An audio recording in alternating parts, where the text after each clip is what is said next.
Hi all, இந்த வீடியோட லாஸ்ட்டில் எங்கள் வீட்டு பிள்ளையாரை இன்க்ளூட் பண்ணியிருக்கேன். கடைசி வரைக்கும் பாருங்கள். எங்கள் வீட்டு பிள்ளையாருக்கு செஞ்ச பருப்பு மோதக கொழுக்கட்டை எப்படி செய்யலாம் பார்க்கலாமா? 1 கப் கடலைப்பருப்பை எடுத்து நல்லா வாஷ் பண்ணிவிட்டு அதை 2 hours நல்லா ஊற வச்சுக்கோங்க. இப்போ அதை குக்கரில் மாற்றி பருப்பு மூழ்கிற அளவுக்கு கொஞ்சமாக தண்ணி ஊற்றிட்டு மூடி போட்டு ஒரு 4 விசில் நல்லா வேக வச்சு எடுத்துக்கோங்க. இப்போது பருப்பு இந்த அளவுக்கு வெந்திருக்கும். நீங்கள் அதை ஒரு மிக்சியில் போட்டு நல்லா கிரைண்ட் பண்ணி எடுத்துக்கோங்க.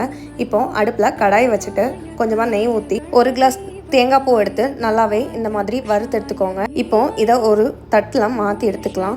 நான் இன்றைக்கி 1 கப் பருப்பு எடுத்திருக்கேன். அதுக்கு 2 கப்புக்கு சர்க்கரை எடுத்து 1/4 கிளாஸ் தண்ணி ஊற்றி நல்லாவே இந்த அளவுக்கு நல்லா கரைச்சி எடுத்துக்கோங்க. அதை வேற ஒரு பவுலுக்கு மாற்றிக்கிட்டு ஒரு கடாய் வச்சு நெய் ஊற்றிட்டு கரைச்சி வச்சுருக்க சர்க்கரையை போட்டு நல்லாவே கிண்டிக்கோங்க. இந்த டைமில் தேங்காய் பூ வறுத்து வச்சுருக்கோம்ல அதையும் சேர்த்துட்டு நல்லா ஒரு கிண்டிக்கோங்க. இப்போது அரைச்சி வச்சுருக்க கடலைப்பருப்பையும் அதில் சேர்த்து நல்லா ஒரு மிக்ஸ் கொடுங்க. நல்லாவே வற்றி வரட்டும். இந்த அளவுக்கு நல்லா வற்றி வரணும் பார்த்துக்கோங்க. இதுதான் கரெக்டான பக்குவம். இந்த நேரத்தில் நீங்கள் 1 ஸ்பூன் நெய் ஊற்றி நல்லாவே அதை கிண்டி எடுத்துக்கோங்க.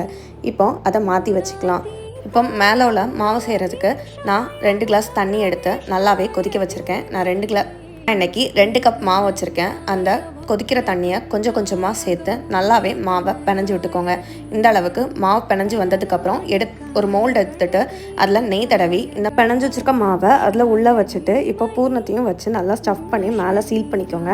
இப்போ நம்ம மீதி உள்ள மாவையும் இதே மாதிரி அச்சில் போட்டு எடுத்து வந்திருக்கலாம். அடுப்பில் கடாய் வச்சு நல்லா தண்ணி கொதிச்சதும் நம்ம பிடிச்சி வச்சுருக்க கொழுக்கட்டையை அடுப்பில் வச்சு மூடி போட்டு 10 நிமிஷம் ஸ்டீம் பண்ணி எடுத்துக்கலாம். இப்போது 10 நிமிஷத்துக்கு அப்புறம் சூடாக ஆவி பறக்க கடலைப்பருப்பு கொழுக்கட்டை தயாராக இருக்குது. வாங்க நீங்களும் உங்கள் வீட்டில் செஞ்சு பாருங்கள்.